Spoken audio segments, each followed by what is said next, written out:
nagaganap yung hula sa ating panahon na sa mga huling araw, sasagana ang katampalasanan. At yan ang magiging dahilan para ang pag-ibig ng mga tao ay lumamig. 24:12 ng Mateo. At dahil sa pagsagana ng katampalasanan, ang pag-ibig ng marami ay lalamig. Yan ay mga mga pangyayaring magaganap sa mga panahon ng kawakasan. Pagsagana ng katampalasanan, ang pag-ibig ng marami lalamig. Yung pag-ibig sa Diyos lalamig.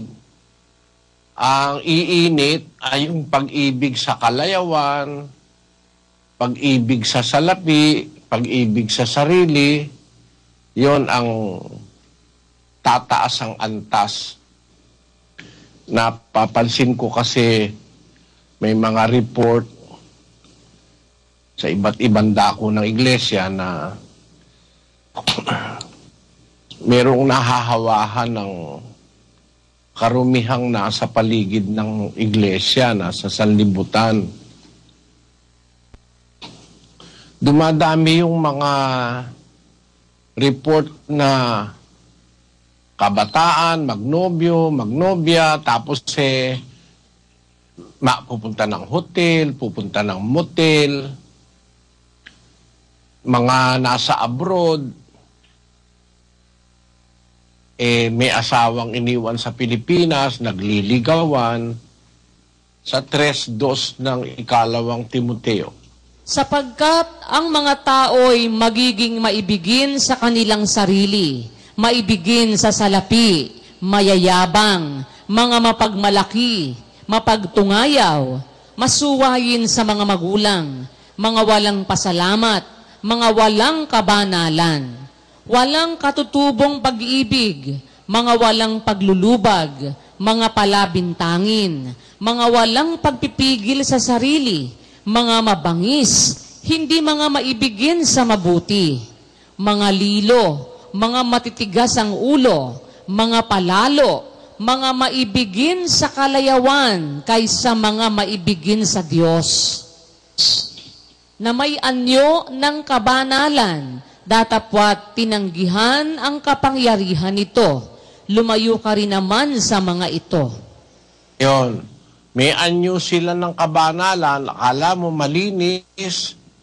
Mga iglesia ni Manalo, pagdadalo nakakaputi yung mga diakono at diakonesa Yung diakono, nakaputing Amerikana, galing dun sa isang lugar kung saan binugbog nila at pinatay yung mga estudyante. Kaya merong mga anyo ng kabanalan, pero wala yung kapangyarihan ng kabanalan sa kanila. Sana wag mangyari yan sa atin, mga kapatid. Lalo na sa kabataan at gayon din sa mga may asawa na may asawa ka na, manliligaw ka pa ng dalaga o kaya dalaga ka, ikaw naman ay magpapaligaw at papatol ka sa may asawa, maninira ka ng pamilya. Lahat ng yan ay mga karumihan sa buhay. Yung karumihan, yan ang trabaho ni Satanas, dumihan ng tao. Alam niya kasi hindi papasok sa langit ang anumang bagay na marumi. Kaya dalawang trabahong magkakontra. Ang trabaho ng Diyos, linisin ang tao sa mga karumihang nasa sanlibutan. Magpapasimula ng tayo'y tawagin ng Diyos sa bautismo, ay nilinis tayo sa pamamagitan ng tubig at ng salita.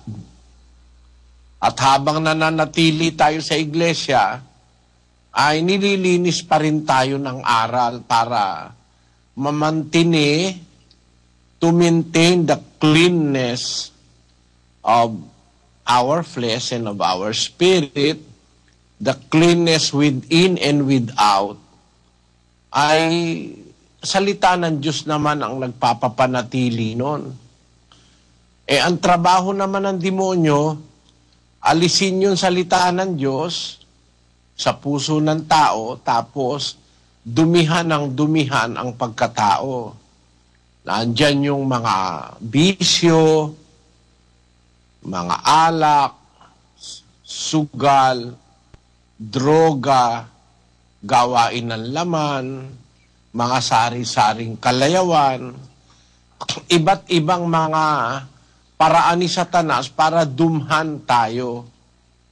At pagka tayo na dumhan na, nawawalan tayo ng pag-asa. Kaya pag nararamdaman mo, nawawalan ka na ng pag-asa,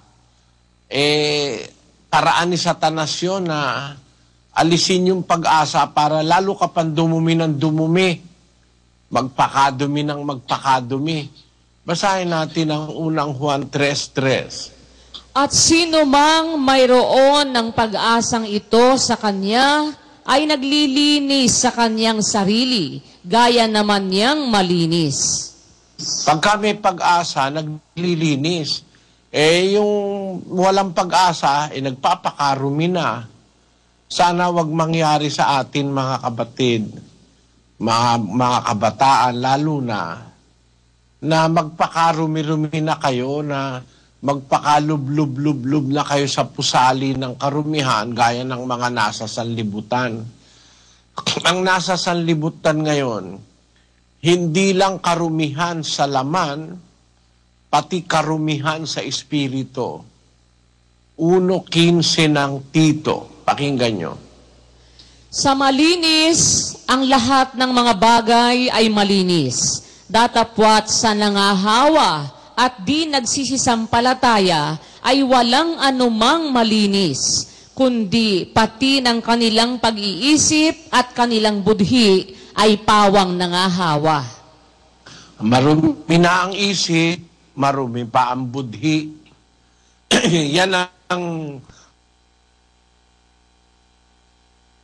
Yan ang palasak sa mga tao ngayon, mga kapatid. Marumi isip, marumi budhi. Ang iniisip, masama. Ang nasa budhi, masama.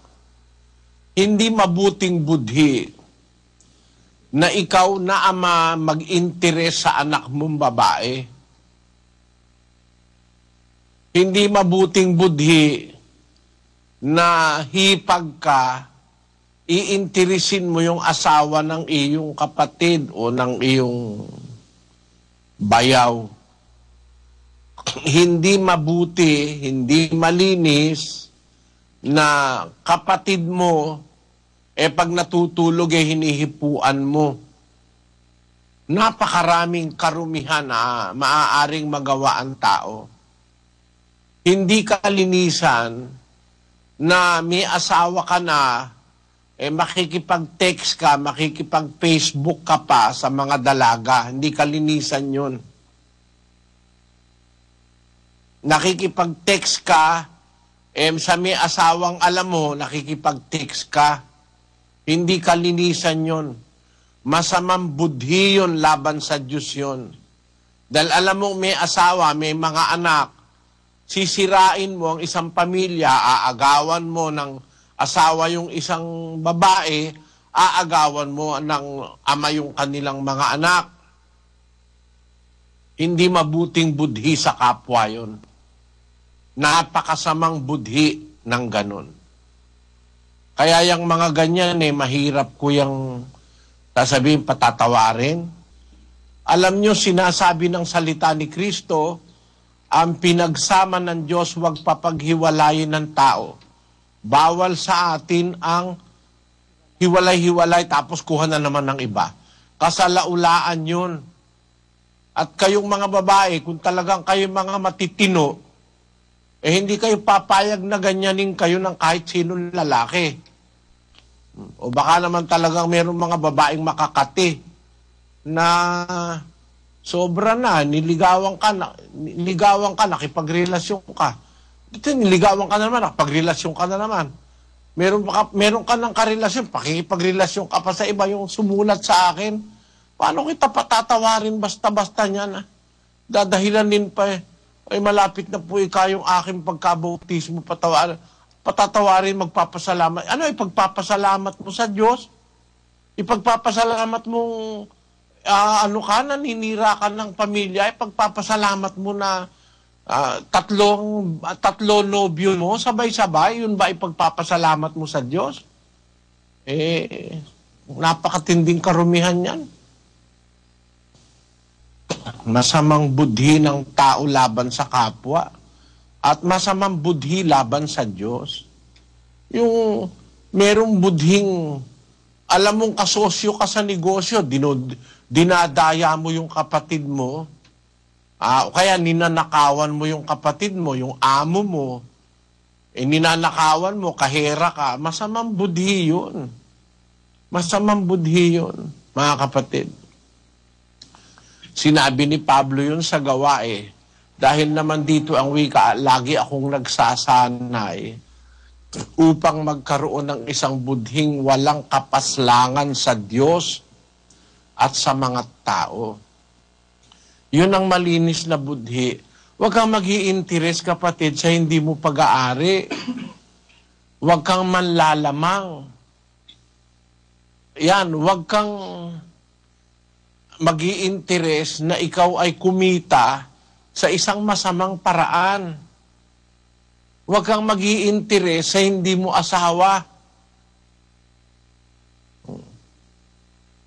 Napakaraming karumihang nakapaligid sa ating isinasaksak ng demonyo. Kuminsan parang akala natin maliliit na bagay lang, pag yung maliliit na yan, pinagsama-sama, sapat yan para mapahamak ka, kapatid.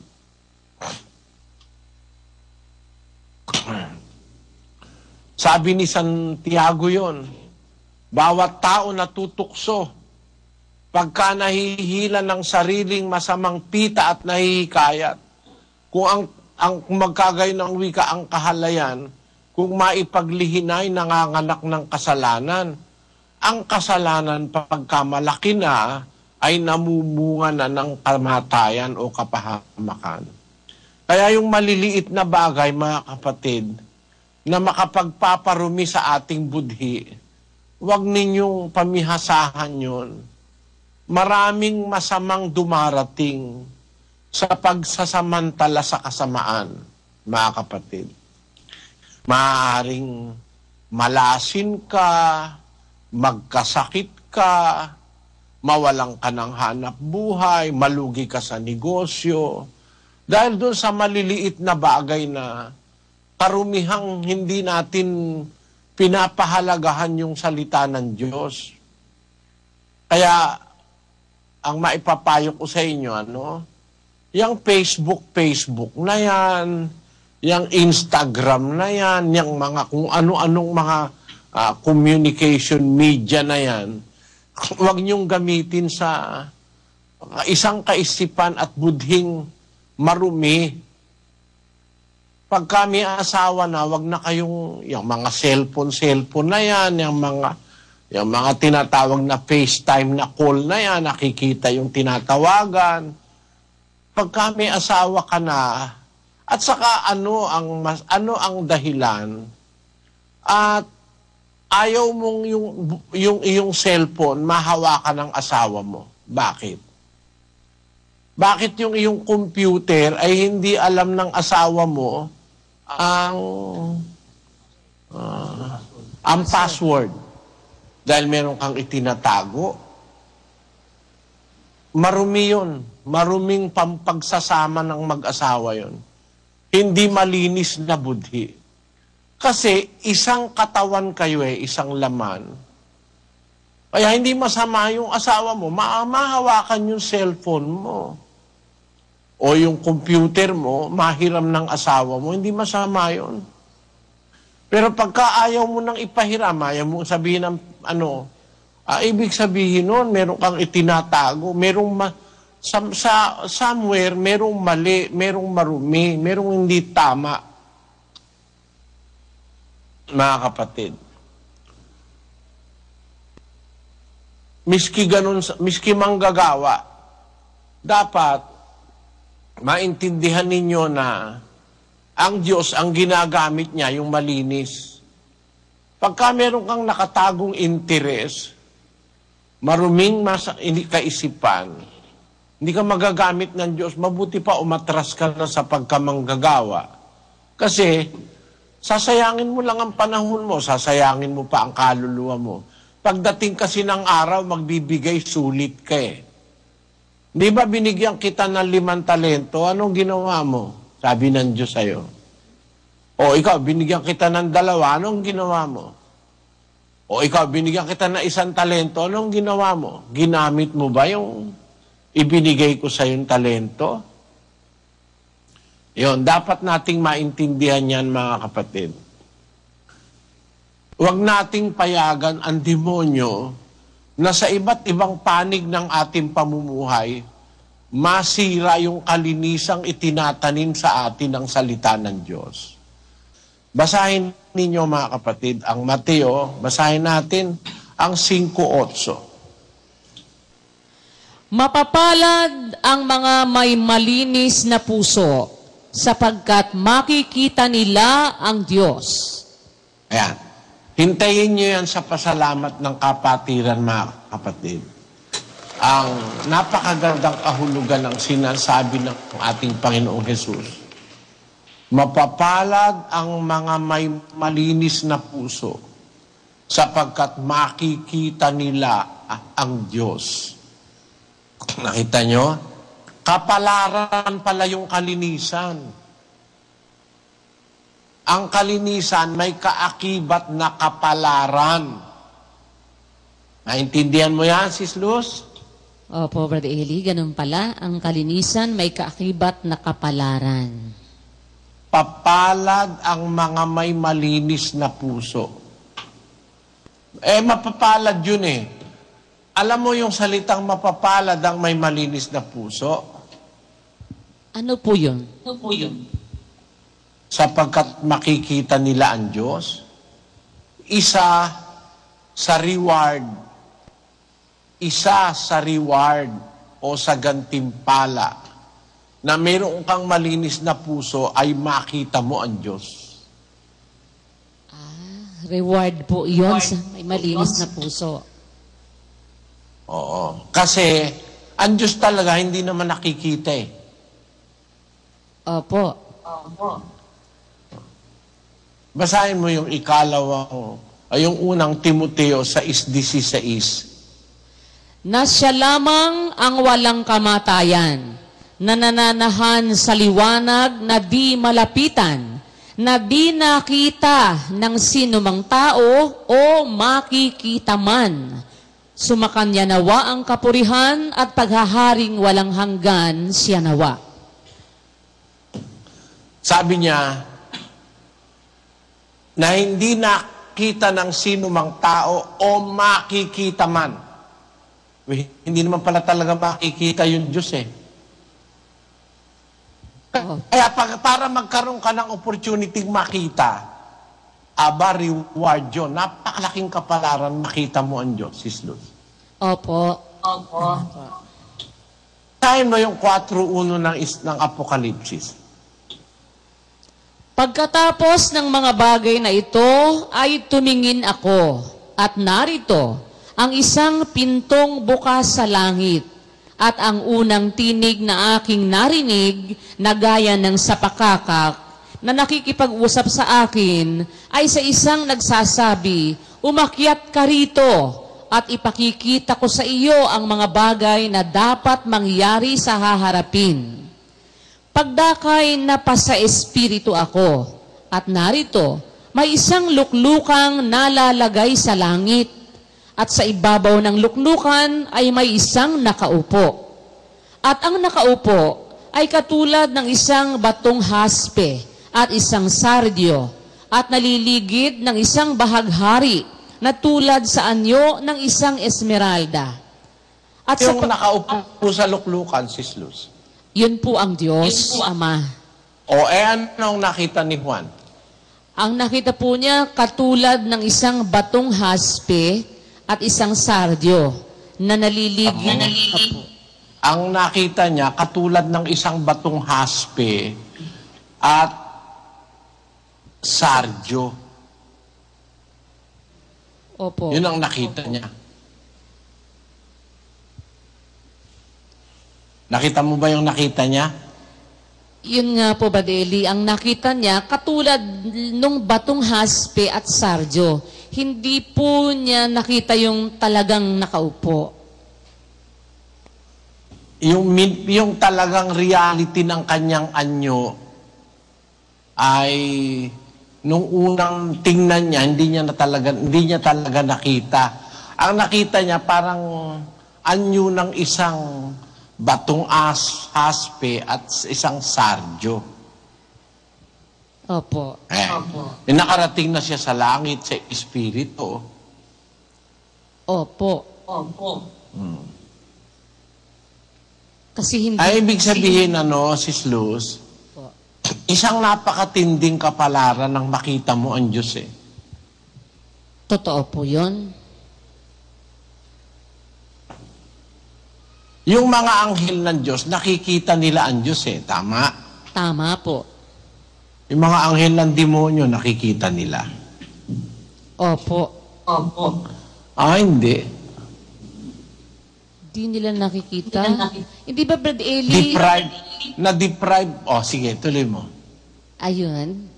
Sasabihin ko po, Iba. di ba sila bago naman naging anghel ng demonyo, anghel din sila ng Diyos, kaya nakita rin nila ang Diyos dati.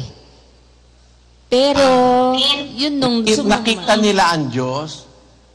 Opo. Sa ano nila nakita? Sa paano nilang paraan nakita? Nakita na ba nila yung kabuuan ng Diyos?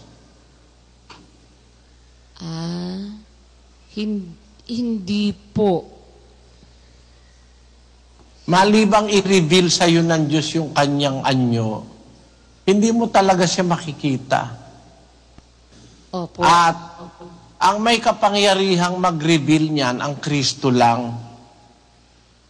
Yung sinasabi doon sa 6:14 ng unang Timoteo.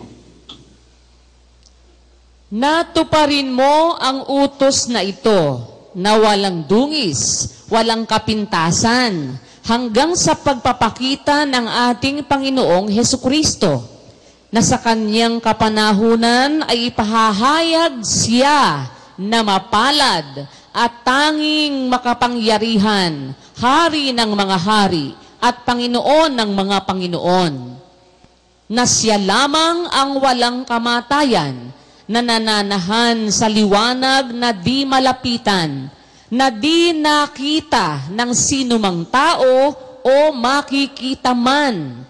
Sumakanya nawa ang kapurihan at paghaharing walang hanggan siya nawa. Yung ihahayag ni Kristo sa mga sumusunod sa kanyang kautusan, ang ihahayag niya yung mapalad at tanging makapangyarihang hari ng mga hari, Panginoon ng mga Panginoon, na siya lamang ang walang kamatayan, nananahan sa liwanag na di malapitan, na di nakita ng sino mang tao o makikita man. Yung Diyos, hindi nakita ng sino mang tao yun o makikita man yun. Ang makakakita lang doon, yung pagpapahayagan ni Kristo. Amen. Amen. Naintindihan mo yung gravity nung sinasabi ko, Sis Luz? Opo, Brad Eli, awa ng Diyos, naintindihan ko po na yung sabi nga ni Kristo, hindi makikita ng sino mang tao. Maliban lang doon sa pagpapahayagan ni Kristo. Kaya parang pag nakita mo po ang Ama, ibig sabihin napakataas ng kabutihang tinanggap mo or yung kapalarang nasa iyo para makita mo ang Ama. Kasi sabi nga po ninyo, hindi rin pala siya nakita ng mga anghel yung kanyang kabuuan. Hindi rin naman nakita ng mga anghel para makita mo nga po siya, kailangan si Kristo ang magpakita sa'yo. At hindi po yun simple lang, napakalaking kapalaran po talaga na makita ang Ama.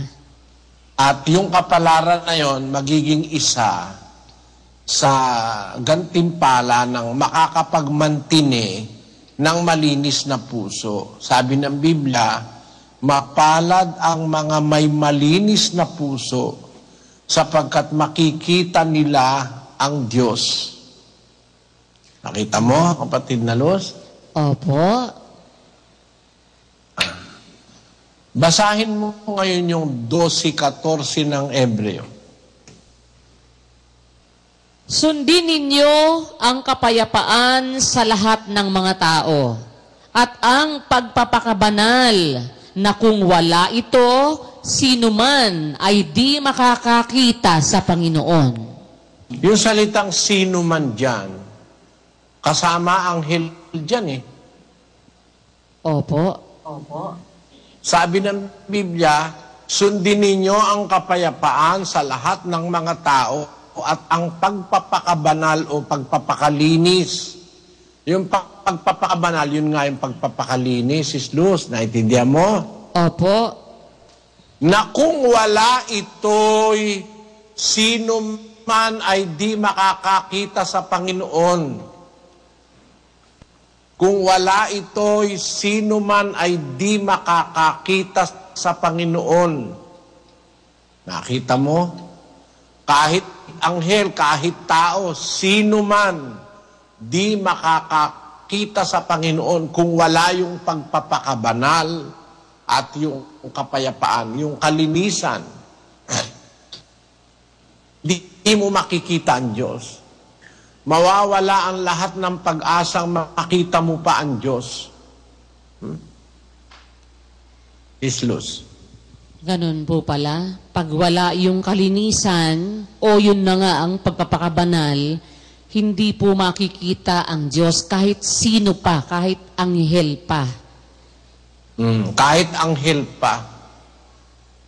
Katunayang merong hindi nakikita yung mga anghel, yung sinasabi dun sa Pedro, na pagka ipinahahayag yung hiwaga ng Ebanghelyo, ninanasayang mamasdan ng mga anghel.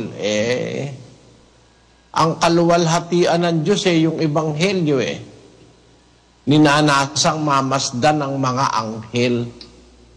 Naintindihan mo, Sis Luz? Opo, Badeli, ninanasa pong mamasdan ng mga anghel, ibig sabihin, hindi pa nga nila yun nakikita, kaya ninanasang mamasdan ng mga anghel. Ang Ebanghelyo. Opo. Na siyang larawan ng Diyos. Ikalawang Korinto 4:4. Na binulag ng Diyos ng sanglibutang ito ang mga pag-iisip ng mga hindi nagsisisampalataya upang sa kanila'y huwag sumilang ang kaliwanagan ng Ebanghelyo ng kaluwalhatian ni Kristo na siyang larawan ng Diyos. Yung Ebanghelyo, yun yung kaluwalhatian ni Kristo na siyang larawan ng Diyos. Kaya yung Ebanghelyo, hindi nakikita ng anghel yun basta-basta. Kaya nga ninanasa nilang mamasdan yung ng mga anghel. Hindi kasi basta nakikita ang Diyos kahit ng tao, kahit ng anghel. Kung meron mang mga anghel na nakakakita sa mukha ng Diyos, mukha lang naman ang sinabi ni Kristo Opo, yun nga po, Brad Eli pala, yung mukha lang, hindi yung kanyang kabuuan ang nakikitang palagi ng anghel. Nakalaking kapalaran makita mo yung kabuuan ng Diyos. Kasi sabi sa Biblia, mapapalad ang may malilinis man na puso, makikita nila ang mukha ng Diyos. Hindi, makikita nila ang Diyos. Amen. Opo. Ang Diyos mismo ang makikita nila, hindi limitado sa kanyang mukha lang. Yung kanyang kabuuan ang makikita po pag ipapakita ni Kristo. Oo. At kaya kailangan doon manatili tayong malinis. mamantine yung kalinisan sa ating buong pagkatao, buong kalagayan, para tayo ay meron laging pag-asang makita natin ang Diyos.